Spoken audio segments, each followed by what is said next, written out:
Trae Young just made a surprising decision, and I'll tell you why it could make him even more of a realistic trade target for the New Orleans Pelicans. Plus, it's actually a good thing Brandon Ingram and Willie Green got into it during the playoffs. It's a Thursday episode of Locked On Pelicans. Let's go!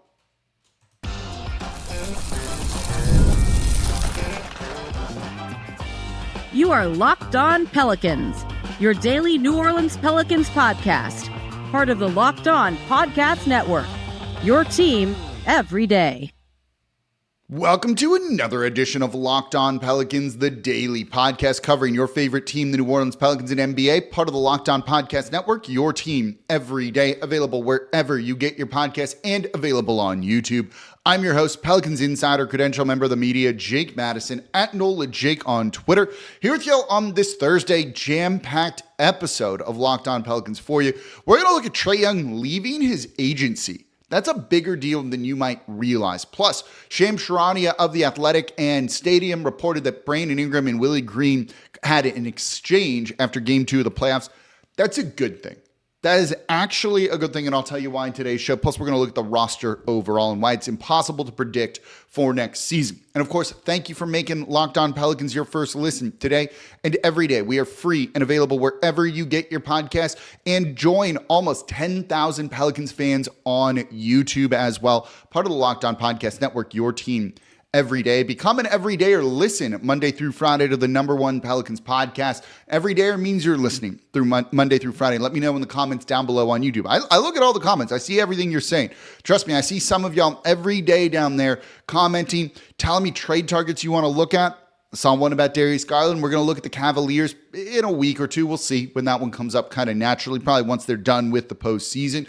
But there's a very realistic trade there that I think could get done as well. So, a lot more to come here on Locked On Pelicans. No slowing down for the postseason whatsoever. Today's episode of Locked On Pelicans is brought to you by Monopoly Go. We got to talk about Monopoly Go. This fast-paced game lets you team up with friends for tournaments to unlock awesome prizes like unique stickers for trading, cool playing pieces, and hilarious emojis for taunting your friends. So download Monopoly Go now free on Google Play or the App Store. All right, let's get into what I think is genuinely big news, especially when it comes to the New Orleans Pelicans here. You know, they're going to make some changes. They want to make some changes. And one of the things we're going to be looking at a lot this offseason is trade targets for the New Orleans Pelicans.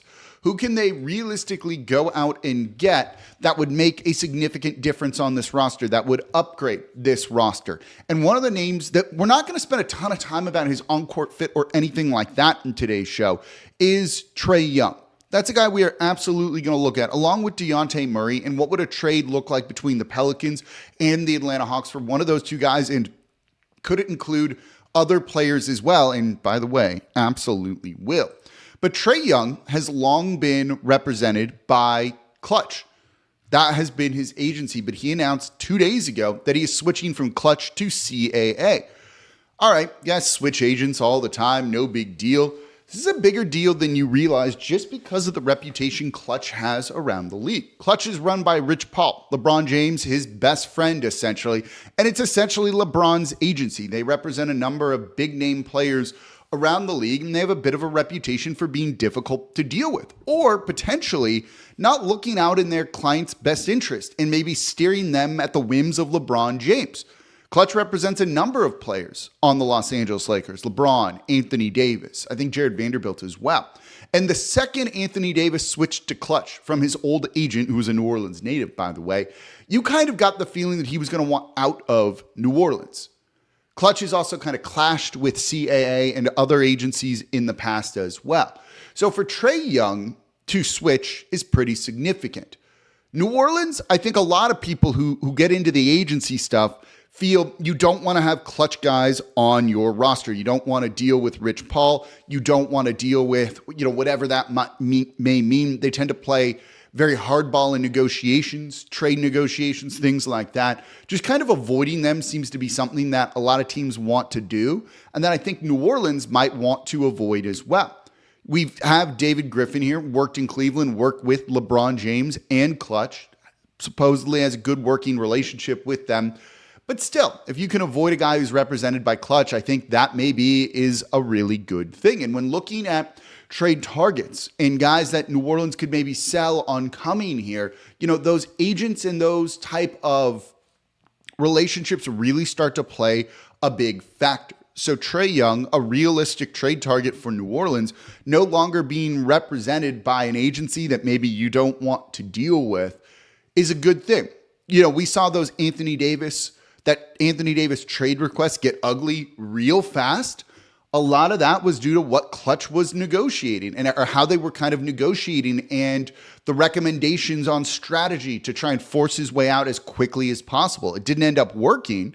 He wanted to be traded during the regular season, and they ended up trading him after the regular season to the Lakers.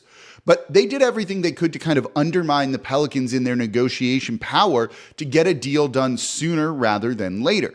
I don't want to have to go through that again. Look, say they trade for Trae Young and bring him in. If he, for whatever reason, is unhappy right away or after a year, I like that he's going to be represented by another agency, and maybe you don't need to worry about some of the, I don't want to call it unprofessionalism because it's not that, just those very aggressive tactics that can kind of hurt a franchise. And so now you don't need to do that. You feel a whole lot better about working with him and not dealing with the other just stuff that comes with it. And I think that is actually a very good thing. It's worth noting Dejounte Murray on the Atlanta Hawks is represented by Klutch and Rich Paul. If you have to choose between one or the other, does that kind of change things, right? Lonzo Ball, represented by Klutch, left New Orleans immediately, right? The Bulls got fined docked a draft pick for tampering with that.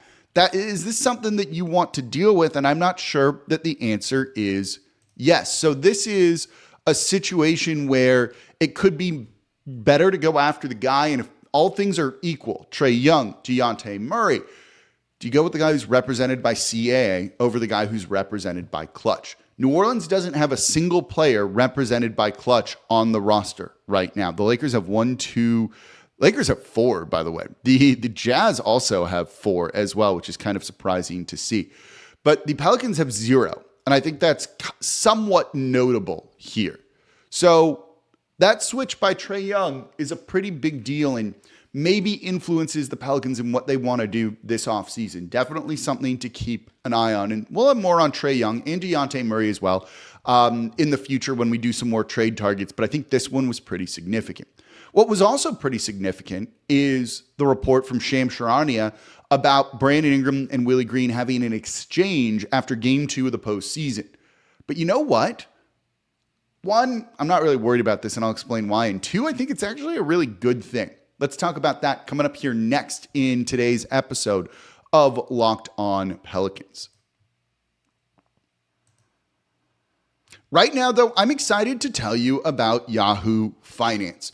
Look, whether you're a seasoned investor or maybe you're just looking to get started and you don't have much of an idea of what to do, I've actually talked to some people recently about that. Yahoo Finance is here to help you, and Yahoo Finance is the brand behind every great investor. So whether you're just looking to learn more about markets, keep up with the markets, maybe learn about a new industry, keep up with breaking news, or just get analyst ratings, independent research, whatever it is you're looking for, this is going to make you a better investor. So if you're just looking to get started, they're going to have all of the resources for you. If you're a seasoned investor looking to get a little bit more insight or more of an edge, Yahoo Finance can do that as well. So they're great for whoever you are in your investing journey. And it's also just great for managing your money. This is what I do. I have 2 401ks at different places. I have an investment account as well. Having all those different logins is a pain. You can link them all with Yahoo Finance so you see them all in one place, and that makes it easier on me to manage my money. And with a community of over 90 million users each month, their real strength is going to help you find a way to your financial success. So for comprehensive financial news and analysis, visit the brand behind every great investor, yahoofinance.com. The #1 financial destination, yahoofinance.com. That's yahoofinance.com. And thank you for making Locked On Pelicans your first listen today and every day. We are here Monday through Friday, the #1 Pelicans podcast. Please subscribe wherever you get your podcast. Join almost 10,000 Pelicans fans on YouTube as well and become an everydayer. That means you listen Monday through Friday. And look, the offseason, by the way, just isn't for the players trying to get better, for coaches to improve. More on that in a second here. It's also for podcasters. I'm always trying to improve my craft here and get better. Notice a new intro here on Locked On Pelicans. Notice if you're watching on YouTube, I'm trying some new things with the thumbnails too. Let me know what you think about those in the comments down below. Jason Quigley, this is for you. Yeah, I'm pausing for dramatic effect there. You tired of watching ESPN, Fox Sports, all of those where they're just yelling and giving you hot takes and have nothing to do with sports? I got the solution. Make the switch to Locked On Sports today. A free 24/7 streaming channel programmed for you every day to bring you the best stories without all the screaming. Locked On Sports Today brings you can't miss analysis, opinions, and news. Streaming 24/7 on YouTube or the free Fire TV channels app. Part of the Locked On Podcast Network, your team every day. So let's talk about this report from Shams. I honestly don't think we need to spend that much time on it because I just don't find this to be a very big deal, to be perfectly honest with you. And if anything, this is good. This is good in a way that you probably weren't expecting. So Shams Charania reported that after game 2 of the postseason, the playoff series against the Oklahoma City Thunder, Brandon Ingram and Willie Green had an exchange with Brandon Ingram saying like, help me get the ball. And they got into it. There's not really much else reported from that. And I think he's kind of framing this in the sense of like the future about Brandon Ingram after a very bad playoff series is up in the air. And I think that's a fact. That's true. But it also doesn't mean we need to read too much into this. It's a long season. The Pelicans had just gotten blown out after game 2. Are tensions going to be high in that situation? Absolutely, right? Not everything is going to be all kumbaya over the course of an 82-game season plus postseason games when things aren't going well. So guys getting heated, not being happy about losing and having a bad game, this is all good to me. This is all a good thing to me. I mean that in a way. If Brandon Ingram was just quiet and okay with that performance, that's not a good thing, right? If Willie Green was happy with Brandon Ingram or with the team, that's not a good thing. The fact that no one was complacent about this, not that they had changes they could really make, though there were probably some. The fact that people were upset they lost a game rather than being like, yeah, whatever. Good. Have some pride. Have some passion. They showed that there. Getting into it with each other is an okay thing. It doesn't mean a relationship is necessarily fractured. It doesn't mean that's not something that's inherently broken. It doesn't mean that both need to go or even one of them need to go, though there do need to be changes made. It just means they were upset. Not a bad thing. They shouldn't have been happy about that. The whole team should have been pissed off. So having some fire, having some emotion, which you don't always see from this squad, is a really good thing. Again, it just shows that changes need to be made. Brandon Ingram needs to have these realizations that things aren't going the way that he wants them to go with the way that he plays. He had the ball a lot. He was the focal point. He had the ball in his hands. If he's saying, help me score, not help me get the ball, but help me score, sure. But also he was passive. There were multiple times he had looks at the rim and he did not take them at all. That's not a head coach thing. That's a player thing. By the same token, no, Willie Green needs to grow and evolve and change too, and be able to be a little bit more innovative on offense, not lean so defensively either. This is just a good thing that people aren't happy with what's going on. You don't want this organization to be happy with what's going on. You want there to be not frustration, not something that kills, say, chemistry and other things like that, but you want these guys to not be okay with losing, not being okay going out in a sweep in the first round of the playoffs. That's what is one of the things this says. It also says both these guys, Willie Green and Brandon Ingram, definitely need to change and evolve. And if they can't do that, no, you need to send one or both of them out of here. But I don't find them getting into it inherently a bad thing because that can lead to change. That can be the catalyst for them. And I think that's a really good thing and something that's needed here in New Orleans with this Pelican squad. So hearing this report, I don't think is this damning thing. I don't think this is the Pelicans leaking something or Brandon Ingram leaking something to try and cause things, right? The Pelicans want to move on from one of or both of these guys. They can do it, and I don't think they really need to try and justify it to the fan base. It's pretty obvious that things need to change, right? And also, they don't really care what the outside perspective is with things. Look at how they operate with the lack of transparency. Some of the stuff we've talked about here on Locked On Pelicans.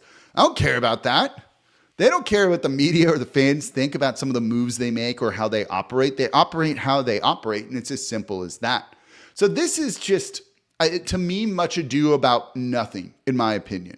Any other reports of discontent or things like that, that's going to happen over the course of an 82-game season, right, man? It probably happens to you at work where you're frustrated with a coworker for a little bit. Then you just move on from that, and you keep going business as usual because things got to get done, and things don't just stop for all of this. So I've seen a lot of the reaction on social media to this, and I don't think it's just that big of a deal. And frankly, if you're looking for like a positive spin on it, good. Don't be happy with getting swept. Don't be happy with not scoring over 92 points in 4 playoff games. Though that Oklahoma City Thunder defense just held the Dallas Mavericks to 95 points. Though Luka might be hurt in that series, and that kind of changes that one, I think. But this is overall, I think, a very good thing. No one should just be complacent here. And if they're yelling at each other and frustrated after losing, good. You should be. I'm frustrated they got swept. You listener are probably frustrated they got swept. The team better be frustrated that they got swept. The players better be frustrated. The coaching staff should be frustrated. The front office should be frustrated. And hopefully ownership is frustrated as well. We'll do a show on ownership at a point, probably next week, I think. This is all right. This is kind of how it goes, and at times it's going to be business as usual a little bit here when it comes to it, and I find it to be a good thing that no one is complacent. Let me know whether you agree or disagree in the comments down below on YouTube here. So coming up next, let's look at the roster a little bit and try and figure a couple of things out. But I'm also going to tell you, I don't know if we can figure the roster out yet, and I'll explain why. That's coming up here next in today's episode of Locked On Pelicans. Right now, though, we're talking again about Monopoly Go. And I know what you're saying. Technical foul on Jake here. He's talked about this enough. No, we're going to keep talking about it because there's so much good stuff in this game, and I want you to know about it. Monopoly Go, you can team up with friends for timed tournaments where you work together to build up each other's boards. There's so many more ways you can win together, and that means you have more awesome prizes to unlock. You can get unique stickers that you can trade with friends to complete albums for big prizes. Cool new playing pieces to travel the board with. I just switched because I unlocked a new one. I'm now using the iron instead of the car, and it's kind of fun. Hilarious emojis for taunting your friends when you smash their buildings or heist their vaults. I'm looking at you, Ross Jackson. Plus, Monopoly Go feels new and exciting every day with constantly changing tournaments and challenges.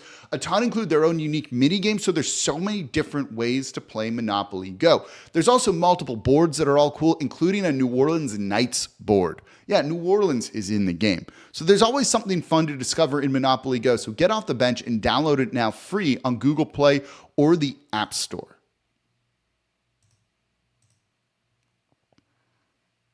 And thank you for making Locked On Pelicans your first listen today and every day. We are here Monday through Friday, the #1 Pelicans podcast, covering everything you want to know about this New Orleans Pelicans team. So please subscribe wherever you get your podcast. Join almost 10,000 Pelicans fans on YouTube as well. And now for your second listen today, go check out Locked On Saints. Ross Jackson breaking down everything you want to know, recapping the draft, looking towards other moves that the team could make, guys getting signed elsewhere, right? All of that's important to what this is going to be a pretty important Saints season, and Ross Jackson is making sense of everything black and gold. I'm actually about to go see him as soon as I'm done recording. So go check out Locked On Saints. Make sure that is your second listen today. So I put out a question, and feel free to let me know what you want to hear on Locked On Pelicans. It's the offseason. We got a little bit more time to kind of dive into certain topics and things like that. And one of the questions a couple of people said was like, project the roster for next year. Look at that. Tell me what, who's safe, who isn't. I'm here to tell you we can't do that right now. We can't do that at all right now. And that is because there's so much unknown about this team currently in the moment. When you look at this roster, who's safe and who isn't, I can't really tell you. I would assume Zion Williamson is safe. I would assume Trey Murphy and Herb Jones are safe. I would assume maybe Jordan Hawkins is kind of safe too, but not necessarily. Everything else, I think, is up in the air. Brandon Ingram, I could see them giving him an extension. I could see them not. I don't think it's for sure a foregone conclusion that he is going to be gone next season. So when we look at this roster, I don't know. You want to say some of these young guys should be safe. A guy like Dyson Daniels, who's showing some promise, Jordan Hawkins. But at the same point, if Trae Young's available or another massive big name player is available, Lauri Markkanen or others, they're going to be, one of those guys is going to be included in a trade. Look, we're going to do a show on Devin Booker, and I would move near heaven and earth to bring Devin Booker in. I think if you could put him on New Orleans with Zion Williamson, the rest of the roster will sort itself out. That is kind of the key, I think, to kind of winning. A guard that can score and have that kind of gravity would be truly a tremendous thing for the Pelicans. Trae Young fits that mold a little bit too. I don't think he's nearly as good as Devin Booker is. But if you want to go get a player, you're going to have to give up something. And it's not just going to be draft picks. It's going to be young impact, guys that could be good in the future. There's a risk involved with that, right? Look at Nickeil Alexander-Walker, who's got a role with the Minnesota Timberwolves. Look at Josh Hart making an impact with the New York Knicks. Now, Nickeil wouldn't have developed into that player here, at all. There was no chance of that. He needed to bounce around before he kind of figured out the way to stay in the league and for him to be most effective. He would never have developed into that player here. And that's not a knock on the Pelicans. That's more of like a Nickeil thing, I think, right? Look at Jackson Hayes not developing it all elsewhere either. It kind of comes and goes with some of these players. But you've got to give up stuff. And there's a risk for that. There's a risk for that. This team doesn't get into the postseason 2 years ago without trading for CJ McCollum. So that was a really important thing. So all of this is something that really is something that you got to consider. How valuable are some of these guys? Because I don't really think very many people are safe. We can run down the roster a minute here. Let's do it by experience, right? Start at the top end of things. The oldest player on the team, Jonas Valanciunas, he's gone next year. CJ, maybe, maybe not. Cody Zeller, maybe, maybe not. Larry Nance Jr., I think, is a big question mark right now. Could easily be traded just because of his salary. Brandon Ingram, we're not sure about. Zion Williamson, we're assuming he's going to be here next year. Najee Marshall, he's going to be gone. He's going to take the highest paying deal he can, and that is absolutely what he should be doing. Herb Jones, I think he's going to be pretty safe. Trey Murphy, I think, is going to be pretty safe. Jose Alvarado, love Jose, but I could see them including him in a trade or trying to kind of upgrade with a little bit more size or shooting at that position. Jeremiah Robinson Earl, doesn't matter there. Matt Ryan, doesn't matter that much. Dyson Daniels easily could be included in a trade. Same for Jordan Hawkins and the same for EJ Liddell. So when you look at that, there's so much uncertainty here, and things are going to come down to the draft, trades, and how they want to remake this roster. So trying to project that and predict that right now, there's no way to do it. There's no way to do it. I don't think they're going to move Zion Williamson, but the past 2 years, they looked at it. They considered it. It was conversations they were having. We knew about the Scoot Henderson links and talked about that. It was reported that even a year before that, in the year that he missed entirely, Zion Williamson did, that they looked to trade him. That was reported by Mark Stein. All of that is on, potentially on the table here. So trying to project the roster right now is impossible. There's also a guy like Karlo Makovic, who they brought over from Europe and played with the G League team. What's his role going to be next year? How does he fit in? Will he make the roster? It also might depend on roster spots that they have. Whether they're going to pay the luxury tax or not is a factor in this as well. They should. I want them to. But all of those are going to be big question marks right now when it comes to this team. This is a good thing. We don't want to see them completely run this back. I'd like to keep some of the players, some continuity, and I think there's growth from some of the players to be had. But overall, really, we want to see some changes for this team to be as good as possible, and they did not do it last year. They underachieved. We saw holes with the roster, and we knew that. So I'm glad we don't know. I'm glad we don't know that who's going to be on and that it's impossible to predict right now. That means that we're going to be able to go and talk a lot about it and see some changes next year. And I'm really excited about that. And that's the most important thing. So it's impossible to project, but it means we're going to have a fun off season. It means we're going to get some trades. We're going to get some changes. And I like that. So make sure you're subscribed to Locked On Pelicans, the #1 Pelicans podcast, because we're going to cover it all off season long for you. We'll go back to doing the live shows maybe next week or so, once a week. Probably go back to doing those on Thursdays at 6 p.m. Central. I like doing that then. And that's going to do it for this episode of Locked On Pelicans. More to come for you tomorrow. As always, I'm your host, Jake Madison, at NOLA Jake on Twitter. And we are the Locked On Pelicans podcast, part of the Locked On Podcast Network, your team every day. I'll see y'all tomorrow.